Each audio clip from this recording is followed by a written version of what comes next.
Welcome to another episode of Gracias Come Again. Today, I'm sitting down with Jessica Pimentel. Bien. I like saying the name in Espanol. Gracias. How are you feeling today? You look beautiful. Thank you. So do you. Absolutely stunning. He jumped up and hugged you like a little Labrador when you walked in. Oh my gosh, it's so cute. It's the puppy hair. It's adorable. It's adorable. It works. Keep it. Put it in the pocket. It works. Latinas. Today, I can feel it. I already feel the energy is going to be just good. Yes. When I get with Dominicanas, it just feels like it can never end. Yeah. Dasha Polanco was here. We did a 2-hour episode. Did she move in? She did not want to leave. And I bet not. And you know what's crazy? Good vibes. No, when I vibe with the person, then it just becomes a conversation. And then I'm like, what did you want to promote again? Like, oh yeah. And it's crazy because people be writing all the time, when is Dasha coming back? I'm like, oh, it was one episode. Fantastic. Please, I'll bring her back. Me and her. She's fantastic. So musty. But I feel like that same energy with you. Yes, thank like you. we're gonna be able to, just talk, get into you. Yeah. Where you grew up, where you were born. Sure. Where were you born? I was born in Brooklyn, New York. Okay. Yeah, I grew up in Cobble Hill, Brooklyn. No place better than that, right? Actually, I feel very fortunate that I grew up in that neighborhood. Yeah. My parents came here as immigrants when they were very young. My mom was 12-ish. Oh. Like preteen, not little children, but Jovencita llegó, mami. yeah, enough that you still hold on to your country, but you also know that you have to adapt to the new one. So it's not when you come here as a little kid that you kind of don't remember, or you come as an adult that you're already Setting formed. ways, right? So my mom is like... She was moldable still. So I give her so much, praise that she came at such a young age, letting go of everything that she knew. She came alone or her parents No, brought her? our whole family came over little by little. Okay. Basically because my mother's oldest sister got married and he had family here and they moved here. Then my grandmother missed her too much. That when they're tight like that. It's always one person that comes y después todo el mundo and viene. then después todo el mundo. Exactly. So you guys set up shop in Brooklyn. So they set up shop in Brooklyn and started bringing people over, setting up work, setting up the paperwork, setting up everything. Yo te voy a pedir. The chain, Yo te voy con trabajo. Sí. Tú te quedas en mi casa. Exacto. Lo que hacemos los latinos when we want to bring our family with us. Exacto. They didn't want to be split up. And I don't blame them. Family's everything. Yes, because we are each other's support system, each other's care system, emergency rescue system. Claro que sí. And everyone, came and they found their dreams and they accomplished their goals. And I'm so proud of everyone in my family. Is someone that I look up to, admire, respect. I know. It's like we all branch out into different things, Yes. Like one is an accounting, another's a teacher, another's a doctor. Exactly. Cover all the bases. Because we got to become something. From born to die, we covered, right? And then your dad and your mom met here in Brooklyn? No, they met in DR, actually, when they were childhood sweethearts. Oh, okay. They got married young. Don't tell me 12. No. Oh, okay, because I would be like, whoa, this is different. They got married when they were of age to get married. Okay. But for me, I think they got married a little young. And they... when you're young, you don't know what you want in life. So unfortunately, when you're 30, you still don't know what you want in life. I know, but that's why people are getting married so much later and later because we're figuring out who we are later and later.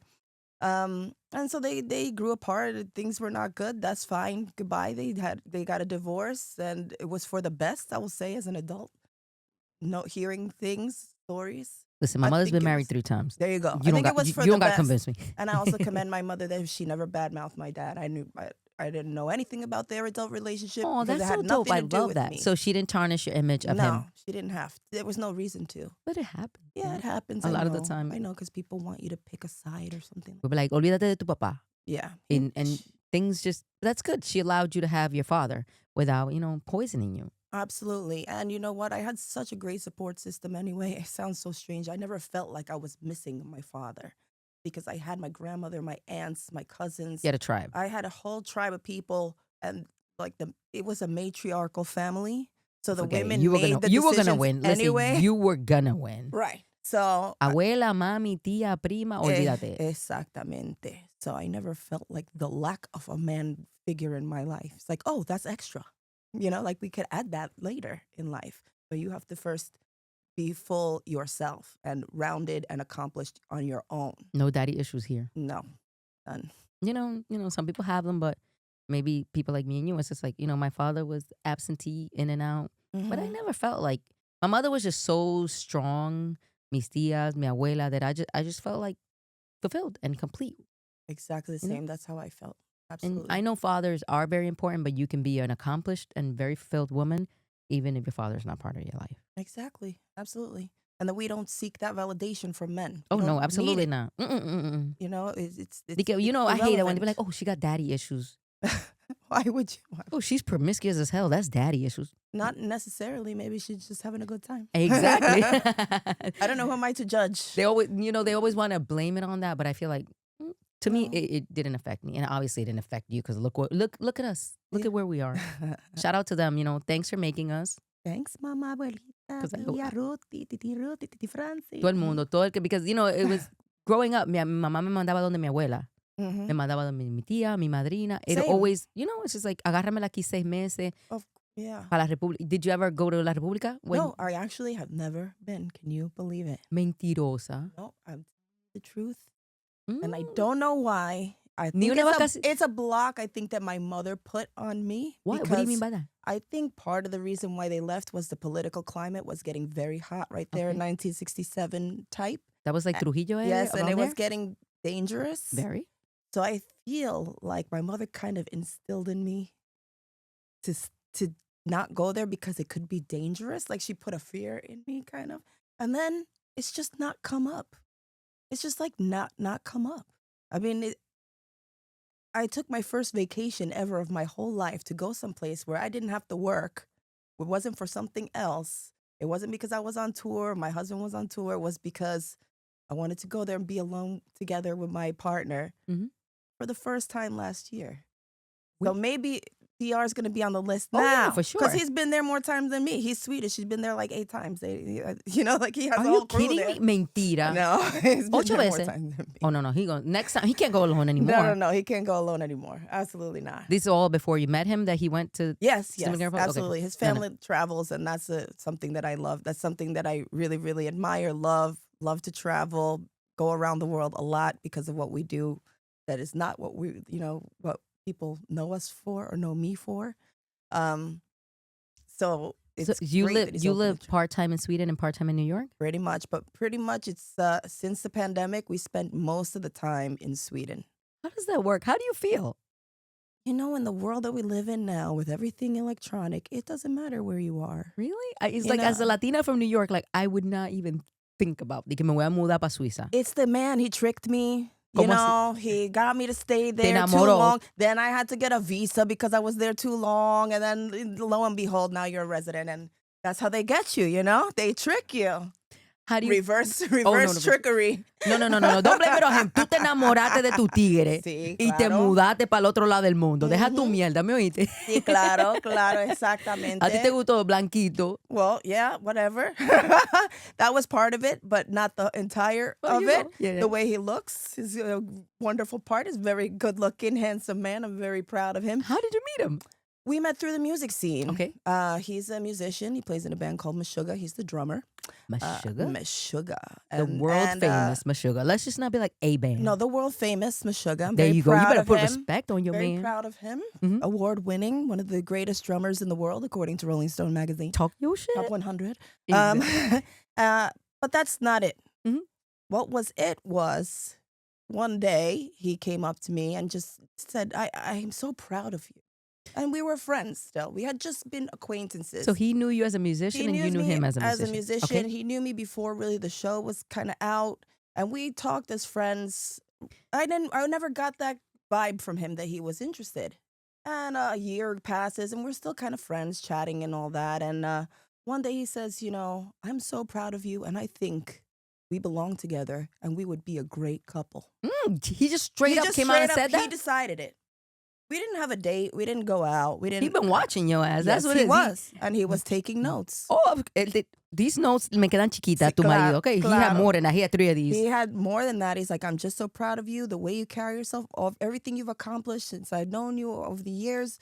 And I would like to take you out to dinner. So we're in LA at a music conference. The music manufacturer, whatever it's called, NAMM. Mhm. So we're at this music conference with all our friends from around the world in LA. I live in New York. He lives in Sweden. And I said, so what are you going to do? You're going to fly from Sweden to New York to take me to dinner? And he said, yes. She said, what's the plan? When are you free? Mm. And I was like, ha, ha, ha. Like this man. Whenever you get here, I'll be free. Because, people, they love to talk. They love to talk. I'm like, you don't have to butter me up for like a hookup like this. That's a lot. He's like, no, that's not what I want. I think we belong together. And 11 years later, here we are. Wow. Yeah. You feel like that's your soulmate? Yes. He has all the qualities that I admire, respect.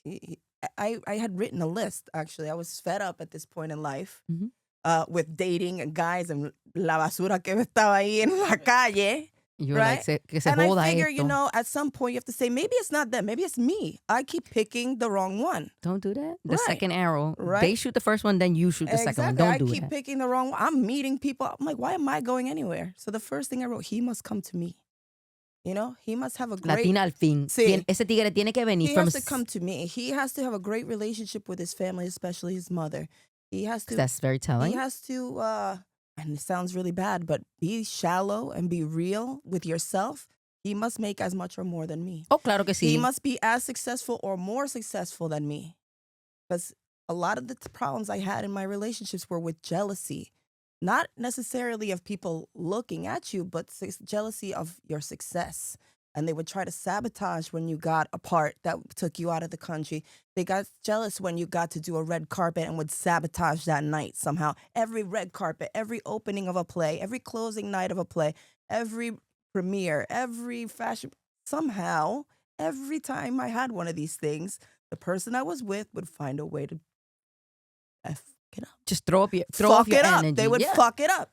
Right? And I'm like, how could this possibly be that there's always a family emergency or a fight or a screaming something or, like the building's on fire or my dress is ripped or I can't or I can't drive you there. You're going to have to take the train. Take the train and I'm in a Oscar de la Renta. I'm like on the train like in Oscar de la Renta because he's like, I don't feel like it driving you. Pendejo, So it's coño. like it's someone who's a team. You want someone who's a teammate, a partner, but also who also has their own thing that they love and excel at. So they're not worried about what you're doing because it's not going to take away from what they're doing. Because sometimes the people who are insecure feel like every time you have a success, it takes away from them. It takes you away from them. Or you might wake up and realize that they're not good enough for you and you might leave them. So they're worried about you leaving them. So they keep making you insecure. They keep trying to point out your flaws. They keep trying to hold you back, make you feel guilty when you're successful. Manipulation. Yeah. So I said, you know what? I'm not choosing it. Here's the list of what I need. Like any job interview, if you don't meet the criteria, you don't get the coffee date. Not even coffee. Yeah, see. And you went through it and you were like... He took that list, he ate it, he threw it. Like he was like, this is all you want? Because I got it all. He said, that's it? Y más. Que chulo. I'm so happy for you, man. Because honestly, having a strong partner and a partner that is supportive and not jealous or sabotaging you and your success and your happiness, that's top of the list. Yes. That's top of the list. He only encourages me. He only wants me to do the best I can. He's always supportive. He's the number one cheerleader. If I come out, if I want to walk down the street in a bikini and it's like, you go, mommy. Wear the pink one. Right. He's like, okay, you going to wear that? Okay, you do. You wear what you want. You do what you want. Okay. I'm so happy for you, man. He's fantastic. Because I've been in relationships where you come out and a guy will be like, oh, you can't wear that. That's too much attention. Latino or? No, he wasn't Latino, but we walked like a block and he's like, too many people are looking at you. You have to change. In New York? In New York, yeah. And it's like... Nobody's looking at nobody in New York. I know that was deep because we can wear whatever we want. That was his own brain. Yeah, imagine and shit because you could be naked in New York and people a couple are like, of people... ugh, naked. Just don't touch me. Excuse Don't touch me. Ew. Right. Exactly. So that's their own insecurity that they project on you. And then you start to carry it. And this was unfortunately my... late teens, mid-20s that happened. So it takes a while to get yourself out of that funk of believing the stupid shit they tell you. Because it's not true. At that age, you're so impressionable and you start to believe like this is how it is and this is the truth. Yes, and you start to think, well, this is what love is, right? We gotta good times and bad times. Love hurts. No, it Love doesn't. don't fucking No, hurt. it doesn't. No, it makes you stronger and happier and more relaxed. It doesn't trigger your nervous system. Exactly. Please, can we talk about that? Yeah, just fall asleep in that armpit and you're I know, good. right? You're not on edge with the person you love. You know, You shouldn't be walking on eggshells with some. I mean, I had someone in my life that when my phone would ring, I would get nervous ay, Dios because I mío. didn't know who was calling, and he would check my phone. Oh my God. You know, and it got to a point where I stopped talking to any male friends, male relatives, no one, and then the girls even. You know, then it was like, well, you talk to Susie too much. Why you talk to Susie so much? No, then he started cutting out the girls. And then, No. then it got to a point where the only two people that were calling were my mom and my agent. And one day he said, how do I know that's your mom calling? Because it says mom on the phone. And I was like, what do you mean? It says mom. He's like, you could have put anybody's name there. And I was like, damn, I never even thought of that. Like I want to fight him right now. A thought that never, ever even crossed my mind because I don't think that way. And I'm like, let me see your phone. What you got under your mom? Let's see if the numbers match here. If you over here thinking I'm doing... No, that's I never even thought of that. Isn't that ridiculous? It is. I don't have that kind of the mentality. thought doesn't even cross your mind. I'd be like, hot guy I met downstairs. That's how For I put real. it. I don't know what to tell you. Exactly. You know, you want to know who is calling. Who's calling, yes. I'm so happy, you know, you're in a good space. And being happy in your relationship is so important as a creative. Yes. You can't create if you're unhappy. Yes. How can you go on stage if you just had a fight with someone? Like, you can't really deliver your best performance if you just had a fight backstage with someone, right? Exactly. But that's when I think of like the early red carpets and stuff. And not just me, but a lot of the women that I have worked with. Oh, I know. You know? Oh, I know. And we're here smiling. People smiling away, all glammed up, and not knowing that, you know, this one got locked out of her house by the boyfriend the other day. Or this one I got left at the side of the BQE by her boyfriend. Or, you know, like. You know, you bring that up, and when Dasha was here, she shared that she was being abused at home while she was on Orange is the New Black. And she was still operating the way that she needed to operate. Like, imagine being physically abused and then having to go to red carpet. I can't picture it. I can't. I can't. Compartmentalize and you dissociate and you just make the two things not be the same thing.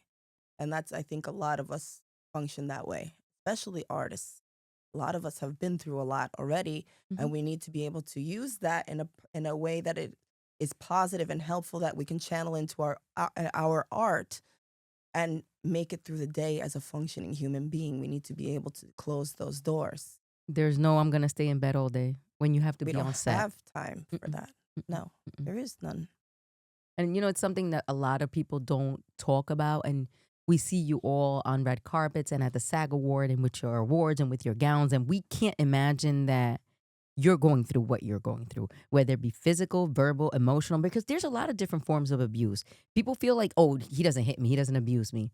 Yelling at you is abusing you. Manipulating you is, there's so many different ways, you know, that you can be abused. Absolutely. And we still have to show up and be our best selves. Absolutely. And heartbreak, and still the show must go on. You know, we have things that a person would take the day off for. If a family member dies or your friend passes or someone's in the hospital, we still have to go. We can't be like, oh, sorry, 300 people, 600 people, 1,000 people that are making this machine go. My friend died. No. They don't care. And you better look good. And you have to look good while doing it, and let those tears fall to the side. You better not mess up those lashes. No, Llora de lado para que no like this, we cry like this, you know? Trust me, I feel you, you know. And you just wait till you have the time to cry, and sometimes it's, I know, you know. right? I can finally go home and cry now. Yep. So that's how it is. How sad is that? But, you know, the show must go on. You're in show business. You understand. It's just like, listen, there's no crying in baseball. No, exactly. There's no crying in baseball. You know, and there's no crying in Hollywood. You know, I did. Unless you're on set, right? Unless you're on set, and that's when it's really hard. You're like, cry, damn it, cry. No, but you're poking out nose hairs. You're like, how is this going to work? I cried all day yesterday. I have no tears left. Orange is the New Black. Yes. Now, you know, now that we mentioned Dasha. Dasha was here. Elizabeth Rodriguez was here. Me falta Seleni Slava after you. That's the last puzzle missing piece. Yeah, it's all four of you I wanted to talk to, because, you know, it just, that show, the way it put Latinas in the forefront.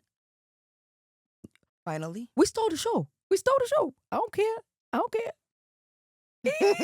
You guys are so amazing on this show, and so many seasons. And the way that it's kind of like still so relevant today. It is so strange that I guess Netflix had done a resurgence of it. Because now I'm seeing kids that were definitely not old enough to watch it when it came out. They weren't born. Coming up to me still. Maria in Sweden, Oh. like all over the world. They're like, Maria. I was like, you're not old enough to how? You're like, hi. Yeah, like, but you weren't. Oh, you're watching it for the first time now. Mhm. 10 years after more than 10 years after we started. I mean, it was 2019 was the last chapter that we released. So you're thinking now 6 Think back. years after we finished, now you're starting. It's like this is gonna live forever. It is. It's never going to go away. Because the topics are still relevant, unfortunately, Very- too relevant at times. And at the end of the day, it's about the human condition, right? And we had to show that deeply, honestly, truthfully, to the best of our abilities. And unfortunately, people, we don't change. We keep going the same cycles over is. and over and over. We're trapped in the same cycles, especially with generational, I don't want to call them curses, but things that people pass down. Yeah, well, yeah. But the way that Orange is the New Black, humanized the women in jail, that's what was special about it. Because we understand that, incarceration, Black and brown women, white women too, but it's just like, this is what happened. This is the reality of who she truly is. Mhm. Like, it wasn't, this is her crime, and it stops there. Right. Because that would have been such a disservice to the whole, show. Well, you see, the crimes that were committed, and I do that in air quotes, So stupid. some things were just so stupid. They But were. once you get in the system, you're just like falling, sliding down, slipping down. Spiraling, You yeah. can't get out. It's stacked against you. It's you true, know? because you think about, let's say, with Seleni's character, you know what I'm saying? Yeah, Like, what was she doing? Right? what was she doing? Vaina que hacen todo el mundo, con la vaina de la bodega y the food stamps y la mierdería, you know what I'm saying? That happens every single day. But to ruin a mom's life forever. Forever. And over something, a white collar crime that a white man would probably just get Oh my God, he would a pay fine. a fine, and he would go home to his 3 girlfriends and whatever. And life goes on. And life goes on. And no one would even bat an eye. It's like, oh, you got mixed up in lotto? Ew, so beneath you. Like, that's what they would think. They wouldn't even. That crime is not even They worthy wouldn't even, of not you. even worthy of your presence. How dare they? I can't believe it. Pay the fine, and I'll see you at Cipriani's later. Okay, theater. Okay, theater. I love this. You just went right into character, and I'm here for it. Now, was Orange your first? It was your breakout role. Yeah, breakout role, but by no means my first role. Okay. I started acting in junior high. Well, I saw you went to performing. And then I went to LaGuardia. mhm. In LaGuardia, I would say that we received professional training. So Lenny also No, went to of course LaGuardia. you did. You know what I'm saying? And they said, It's- listen, if you want to go out into the world, you're ready. But if you want to keep training, you can get into whatever school you choose, Was it so- always acting for you? No, it started off as music. Okay. I started off as a classical violinist. I saw that. You play Yes. the violin? Yeah. You play the guitar? Yeah. You play the bass? Yeah. You're a vocalist? Yeah. You're an actress? Yes. I'm like, Jesus Christ. I said, I need to step my I'm an game only up. child with saw no that. friends. Is that what happened? No, it's like a lot of time alone. No, I think Mom said, tú aprender de todo. no, the opposite. Really? She's like, this is your instrument. Don't do anything else. Which one was it? The violin. That's beautiful. But I think what it was is being an only child living in New York, where we were not really allowed to roam the streets where I was from, or not really where I was from. That's not it. It's my family was not that kind of family that lets your kids go roam the streets. That's what I want. Vaya para adentro. Right, because You get out of school, you go upstairs, you lock the door, you don't open the you door do for your nobody. homework, and that's it. Exactly. So it wasn't because it was a dangerous thing. It's like you're just not supposed to be out in the streets. It's Why? dangerous. World is dangerous out there. Oh, yeah. You Tú eres can una get into muchachita, tú trouble. eres una latina, Precis. tu mamá es dominicana, Exactamente. ahorita me sale embarazada. Váyase para su casa, coñac. No. In the house, and I'm happy for that because I got to explore my imagination. I had all imaginary scenarios. I watched a lot of PBS, a lot of Channel 13, so I got to learn everything. I got to read all the time. My mom was a young mom, so we would have little dance parties Oh, and you had fun with your karaoke. mom. Oh yeah, we had a lot of That's fun good. growing That's up. dope. I love that. Dance party, karaoke party, all about music. And then I was introduced to the violin, and by some luck of not luck, Dios, right? The miracle of how things work. My next door neighbor was a concert violinist. Oh, are you kidding me? Yeah, so he started hearing these terrible sounds next door. You heard your screeching? Yeah, when you started? screeching, and he's like, "Let me help this kid Oh, out." for real? Yeah, and taught me how to tune the violin and how to hold it, and would give me little lessons once in a while. This is Brooklyn. In Brooklyn. He was a And, blanquito? Or no, he Latino? was Arab Italian because Arab? it's Brooklyn. We're all mixed Okay, up. okay. Everybody Arab something, half Italian, something, okay. something. I'm just trying to put a face a to who this man Italian. was that went and said, "Hold on, somebody's in there struggling. I Yeah, got our this." families were friends. Oh, you were because friends, we okay. were had a kid. They had kids about the same age, but he was a little bit older. Otman Albanese was his name. But then he moved away. He grew up and he moved away, and I started just playing on my own by ear. And there was a record store that would throw out records every Sunday that people were not Vinyl? buying, and vinyl records, and for the most part, they were going to be classical records. So I started learning how to play this on my own by ear, and then they started giving an after school program because single mom, put you in the after school Claro program, que and sí. there was a music program and there was the brownies. And I went to the music program and I was like so bored. So I sneaked across the hallway to the brownies. And then somebody ratted me out and said that I wasn't taking music classes, that I was doing the brownies thing because I was like, ooh, arts and crafts. This is so fun. Right? I think I was 6 years old, I don't 7 years blame you. old. And I got in trouble, of course. My mom came down to the school. I said, Ma, I already know how to play violin. You know this. You was like, And they're like, okay, play this. Twinkle, Twinkle, Little Star. I played a Twinkle, Twinkle, Little you Star. killed it. Yeah, and then I play this other thing. I don't know what it was. Merrily We Roll Along. Okay, same song. And then I was like, I can play the Mendelssohn Concerto in E minor. Ooh. And they're like, what? You I said, I like to play the Mendelssohn Concerto in E minor. Thank you very much. I'll play the first movement for you. I'm not saying it was good. But First you went of all, for it. let's be exact there.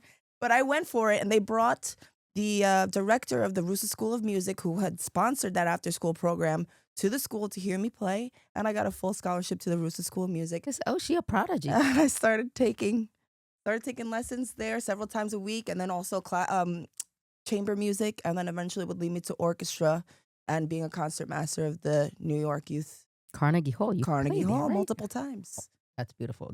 Listen, if you're listening from anywhere outside of New York, that is the venue to play. That is prestigious, very, very prestigious. I saw Ivy Just to Queen be there, in that. Yeah. and I was like, "Wow, this is amazing." Ivy Queen Oh in Carnegie yes, Hall. I was not here, and You I were, was so mad. you were in Sweden. She's coming to the Bronx in October. Okay, I'll be here. You'll be here. Yes, We're going to trek it to the Bronx. Bronx. Ahmed better get us those tickets. Yes, No pressure. Let's do it. I No want to pressure. go so bad. Lehman College. That's- Make your calls. But that's one of those women I admire so much. Right? Even if it's not a style of music that I play, it's her confidence, her energy, her swagger, Her journey. Exactly. She stood among the men when reggaeton. Así es. And that's how I feel in metal, right? It's a male-dominated, white male-dominated for the most Can part. we talk metal? Absolutely. Because it was just Jessica Pimentel, actress. You know what I'm saying? But then when I got digging deep, and I was like, "What? Metal? Heavy metal. Brujeria? Sí. La bruja encabronada." Sí.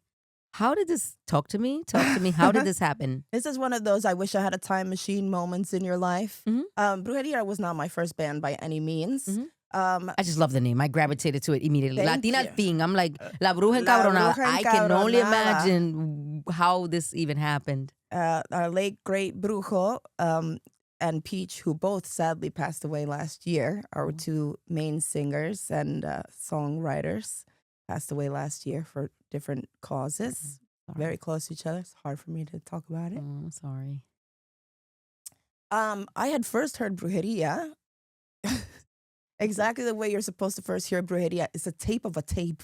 That sounds terrible, and you don't know what it is. And the thing is, it was like a fantasy band where they made this backstory of some narcos Folklore. like, right? It was kind of like a modern day, not an opera, but a modern day folklore Mhm. band Okay. where everyone had a character and you didn't know who was in the band. Everybody had a mask. Everybody had an alias. I love this. And the tape just says, Eddie, whatever. You don't know what's going to happen when you You play have it. no idea what it is, and you put it on, and it sounds like it was recorded in a cave, with my first Sony. Like, it's so heavy. It's like, oh no, these guys mean business. Like, The this portal so is about to open up. The portal's about to open I'm up. scared. And they're like, how do you sneak people into the country in the back of a truck? Like, I mean, it's all in Spanish, which is great because it's like, you don't know what they're saying. It's like secret. Yeah, it was really secret. And over the years, it really grew into this strange, amazing phenomenon I where feel it. they got the best players from every band of all around the world in metal to assume aliases and identities and join the band Without people knowing who it without was? people knowing, because before Oh, internet, this is cool as hell. so everybody had their face covered. You didn't know what version you were gonna get of the band. Sometimes there were 6 of them. Sometimes there's 10 of them. Sometimes it's a bruja. Sometimes there's not a bruja. There were 2 previous It was brujas. fluid. Yeah, it was fluid, and also who was free, who needed money, I love this. who had the visa, Because you can who always didn't have perform. who didn't have the visa, who was close, whose equipment was Te working. quedaste tú? Yeah, who was You not on come. tour. And then I saw them for the first time at Webster Hall. I believe it was 2010. Another I wanna say. iconic So venue. Webster Hall, another iconic venue, and I couldn't believe that I was actually seeing them. And me emocioné tanto that I was in the balcony. I ran into the backstage area through the dressing room, and I jumped on the stage and I grabbed the microphone and I sang. And it was like, What?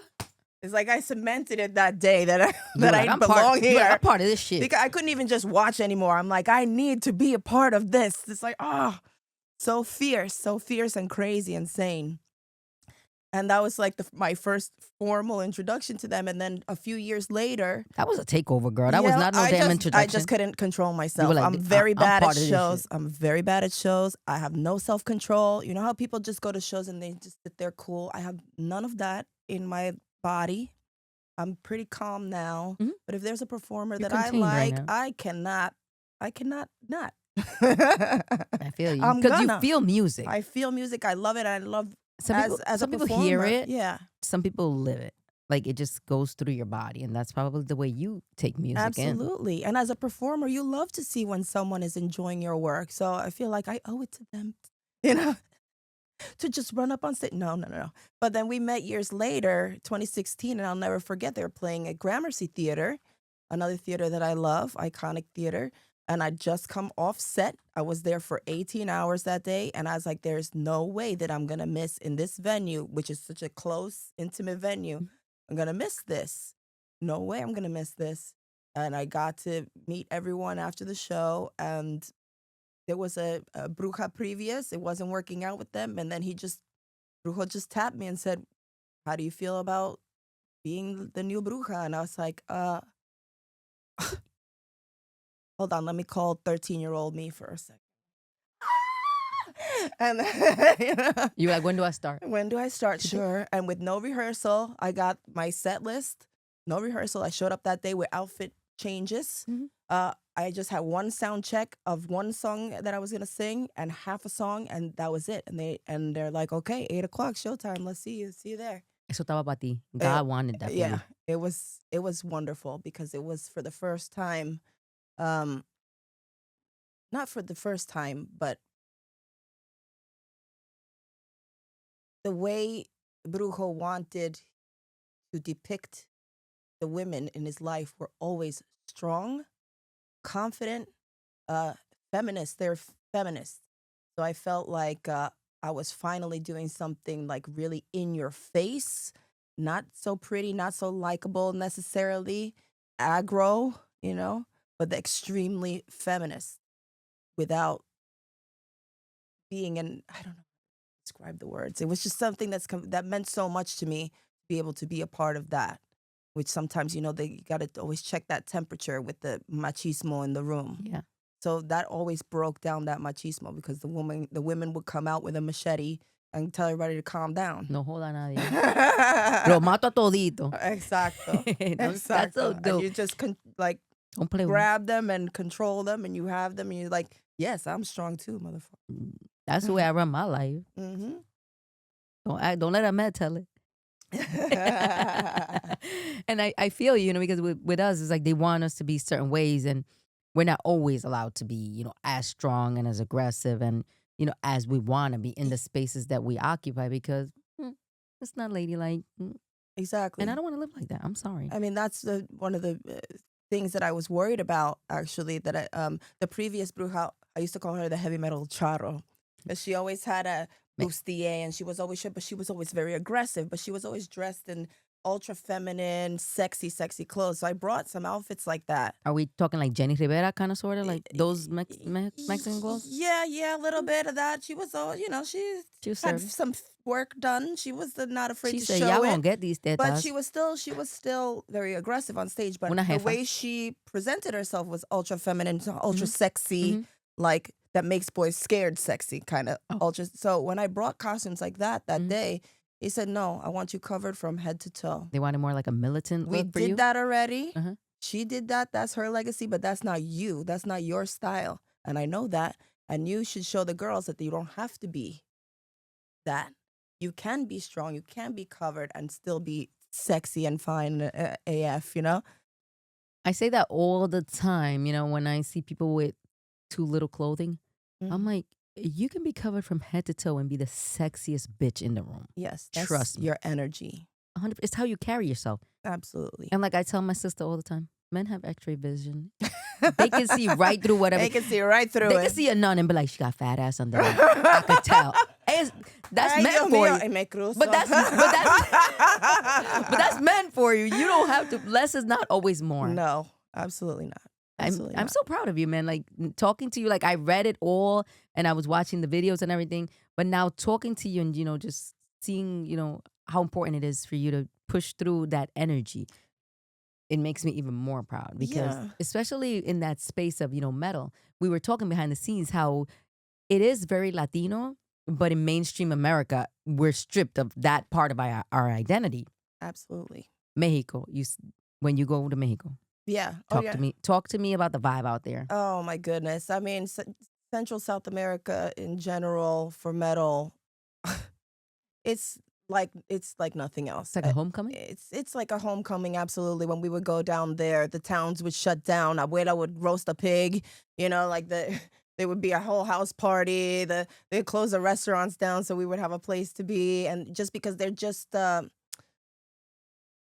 I think part of it is the folklore has stuck so well for all those years that it's like your very own superheroes are here.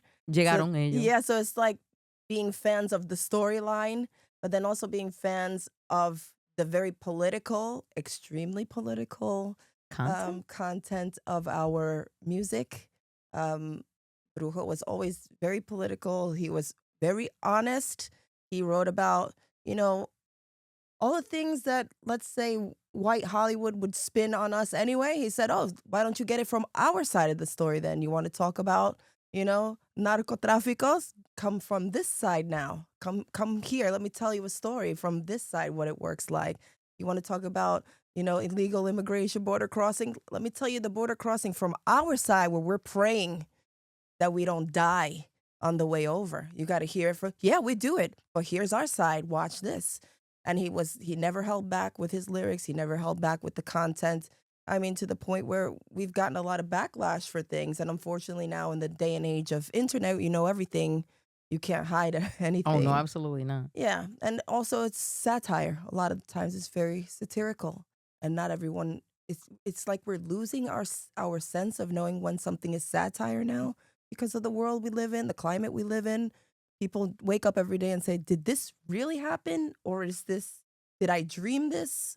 Or is this really happening right now? And now you interject AI and it's like, oh my God. Forget about it. I feel so bad I'm finding, you know, people that are a little bit older. They can't really tell. And it's hard for me to tell. My mom is watching videos. I'm like, Mom, that's not real. Mami, eso not a real person. Inteligencia artificial. Like, I was like, please, escúchame. My mom sent me a video of Enrique Iglesias singing the Psalms the other day. I'm like, Mom, that is not him. And he would not sing that. But I'm glad you like it. It sounds good. Amen. Hallelujah. Now, yeah, that AI and music, AI and acting, like, what are your thoughts on that? The way it's, you know, like they're like, oh, now they're making AI artists. I mean, it's terrifying to some degree. Right? As a creative, yes, what they can do with our images. That's why we have our unions like Screen Actors Guild, AFTRA, Actors Equity, things like that, to make sure that our images are used the way we want them to be used, and that if they're used without our presence, that we still get paid for it as run me my coin. Because there's been things that I was like, oh, I never posed for that, but there I am. I don't remember that. Yeah. They just can digitally manipulate. I mean, we already have Photoshop already. For sure, yeah. So that's nothing new, but they can make you talk, and they have the fake AI version of you selling cookies. I don't know, whatever it could be. This scares me. So you have to really be vigilant with that. But also what I notice is there's no AI is going to be able to tap into human emotion, inflection, and heart. Never. So when you have those AI, for example, I've been doing audiobooks. I know, I And saw that. yeah, and the one I did, Congratulations on your nomination. thank you so much. But the books also come in the, the assisted reader that is just the computer reading to you. I don't like that. It's I terrible. can't do it. I'm It's sorry. I terrible. cannot do it. Yeah. So I need your voice. thank you. Thank you. Nominated. No, AI will never have a soul, And I was at an event with with Jay Shetty on Friday, and we talked about AI, and he said it'll never be human. It'll never feel. It doesn't know when to stop. It doesn't know when the pauses happen because your heart is breaking. It doesn't know. The voice can't quiver. The voice just stays like this. I can't. And with audiobooks, I'm weird. Like if I don't like the voice, Oh no, that's for everyone. that's it. I'm done. Bye. I can't listen to this book. And don't you write an autobiography and hire somebody else to do your voice, because I'm gonna be so mad at you.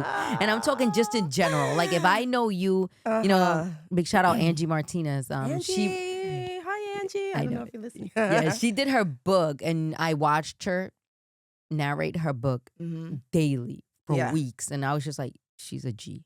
Yeah. Because imagínate eso de que Angie does an audiobook and hires somebody else to do it for her. There's no point. No, Why? none at all. And anybody who does their life story and autobiography, I demand that you That you use your do your voice. own. I don't care how long it takes. I don't Oh, care how man. many A hours. lot of pressure. It is, but I need it. I'm a audio person. With visual is different. You have all your distractions. When somebody's gonna be watching this, they're gonna be like, "Oh, look at her bag and look at her water. Honey didn't take the label off." And Yeah. they're gonna be talking about, you know what I'm saying. But Yeah. when you listen, it's just like it goes right to your soul. Yes. And it makes you make your own pictures. that Exactly. you have Remember to. that imagination, reading when you're little? Oh my God, the whole thing was alive all around you. Thank you. everywhere. And right? now we get it with a voice. Yeah. I love audiobooks. I am a book Right. person, and I love authors, and I love that you're doing that. It's crazy. It's what is it called? Audible? Audible. Yeah. They're in Jersey, and I used to always see the vans. They would transport the people, and I used to be like, I can work there, and I could just narrate books. You can. You have a beautiful voice. I used to say it all the time, and after that was a long time ago, probably like 10 years ago, and now it's such a big thing. Because people realize the convenience of it. You can have it anywhere you want. You can do it when you're getting ready in the morning, You or could drive. when you're driving, going You to could bed. do it during work hours. Workouts, exactly. Work But hours. sometimes, While your job is paying you, you could be listening to a book. or doing your workout also. También. Like if you don't feel like listening to music that day, sometimes you're just taking a story in. How did that happen for you? Like, how did you end up narrating? It's funny. I think I was just approached many years ago to do, the books that you get at the bottom of the subway, $5 from those gangster books. Mhm. I started with those, and love I the loved book. it, and I loved it. But I had no. You did it for an author, or you did it for like a I printing did it house? for a printing house. Okay. And I loved doing it, but I wasn't like quite ready yet. I didn't really understand the nuances yet. How strenuous is it? It's very tedious. It requires a lot of concentration. Yeah. You have to prepare for the story because stories twist and turn. So they can't catch you. Imagine you're not. like, and then he showed up with a knife. You can't be. You have to know the story very Yeah. well. So you have to prepare Another craft that you have to your study. role, right? You have Yeah. to prepare that, and you have to take care of your body, be hydrated, have your rest, have your right clothes on. AC on the right level. AC, and also when you have multiple characters in a book. So my last Oh, I just audiobook, realized that you would have to voice all the people. yeah, you voice Mm. all the people. So Mm. my last book was Anita de Montelaf's Last, and we were three main characters because there were three main characters. But as you're talking as one character, another character will come in. So I had to keep track of my characters. So I would be like this. Oh, your voices. I told Jack not to come here, Oh no. but I told her not to be here. But I mean, it's still you. You're not trying to But voice like a cartoon, but you have to make some your kind of inflections and everything is like your tone. accents change. De todo. Yeah.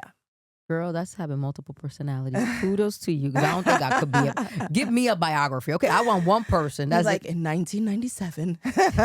when in a I world. wanted that. But that's it. That's it. In a world. And now that you talk about, you have to be in the right mood, and Buddhism. Mhm. That's your thing. Yeah. I love that. I love that. Aside from, and don't judge me. Well, aside from the Tina Turner story, I've never, like experienced or met anyone who is into Buddhism. Hmm.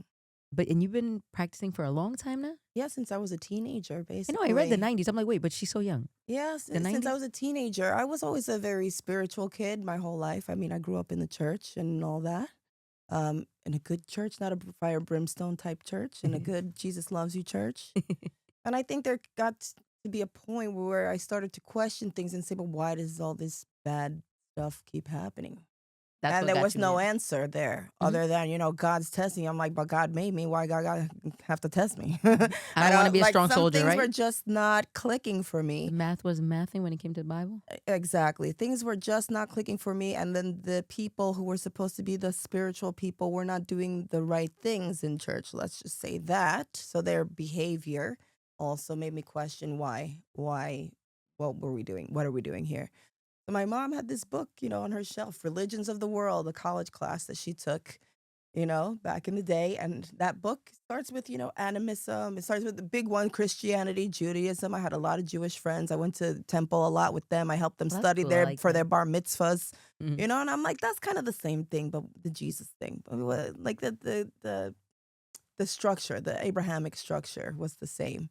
Then was animism, which was basically Native American religion. So we know in our culture, a lot of words that we use, a lot of traditions that we have, the medicines our grandma gave us, that comes from them. The Taino, Arawak, Aztec, Mayan, whatever, wherever you're from, Our your people, ancestors, our yeah. ancestors.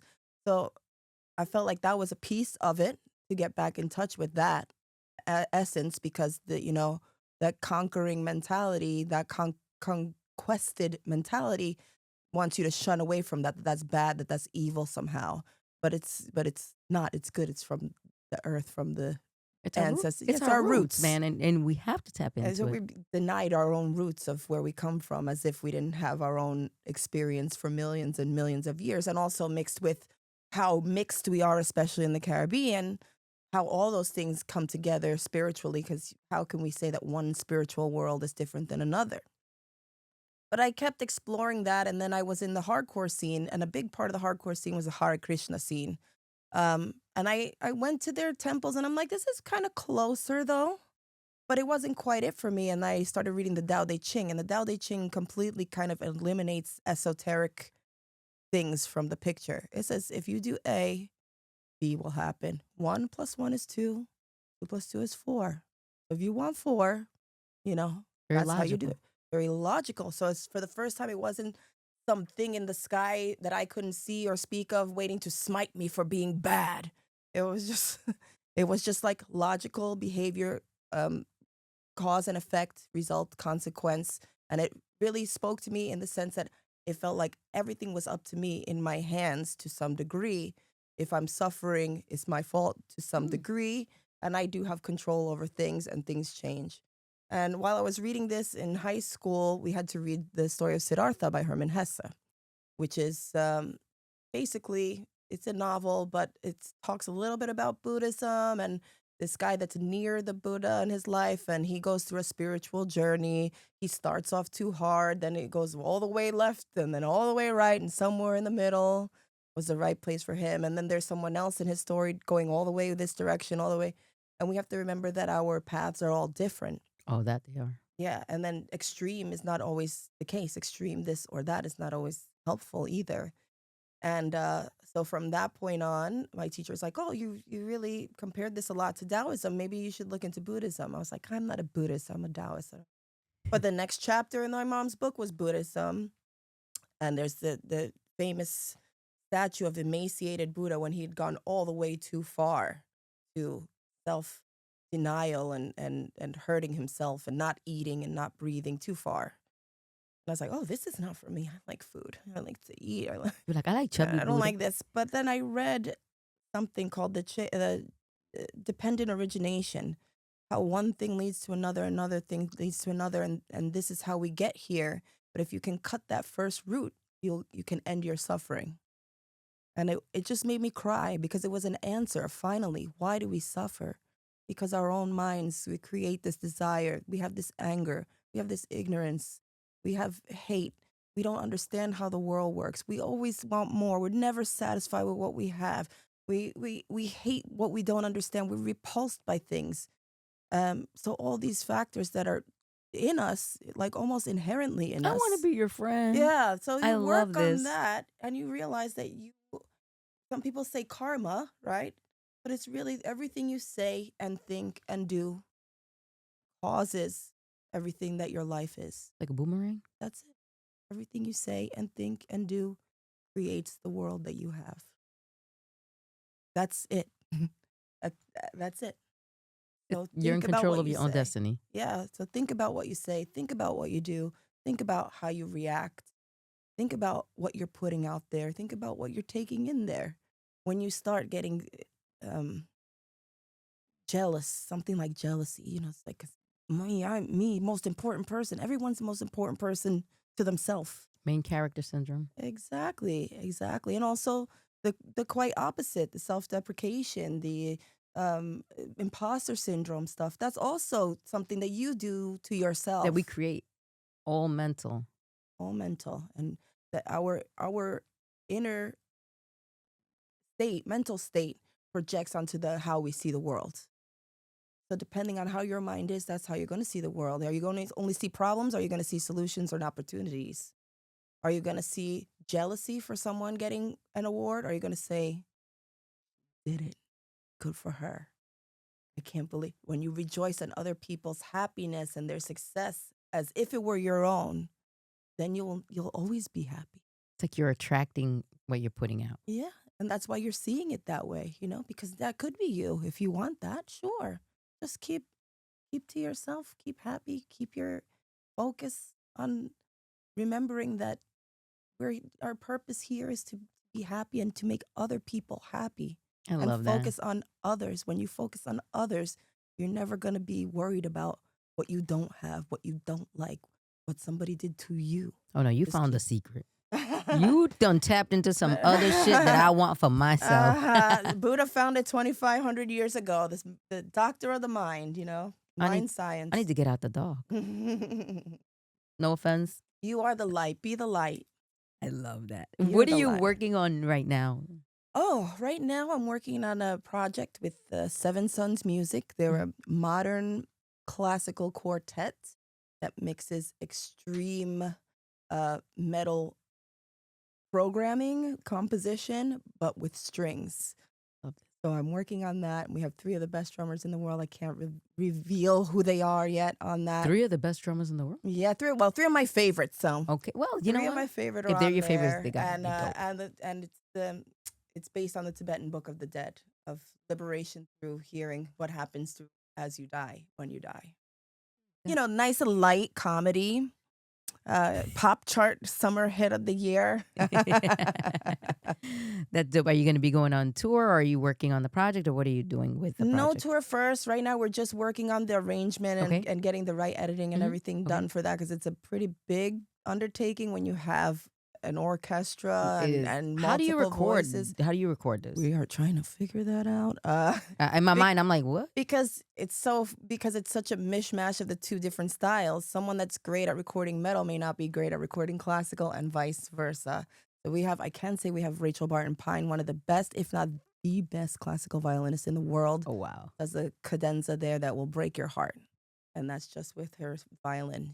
She'll make you cry. I'm excited for Yeah, this. it's like nothing I've ever done before. I'm going to make sure we're connected so I can experience this. Yes, hopefully we'll be doing it live at Lincoln Center or something like that. I'm coming. Yeah, you have to Don't come. play with me. Ahmed, don't play with me. I'll put you in your own section. Do not play with me. Ahmed. Yeah. Nah, man. I'm super proud of you. I love this conversation. This conversation touched in areas and ways that I feel like after 40 episodes, we haven't touched. Wow. Okay. Well, I'm honored to be a part of this. I'm so happy and surprised, that you asked me. And I'm just so proud that you are amplifying our voices and our stories and who we are at a time, especially now that we really need it.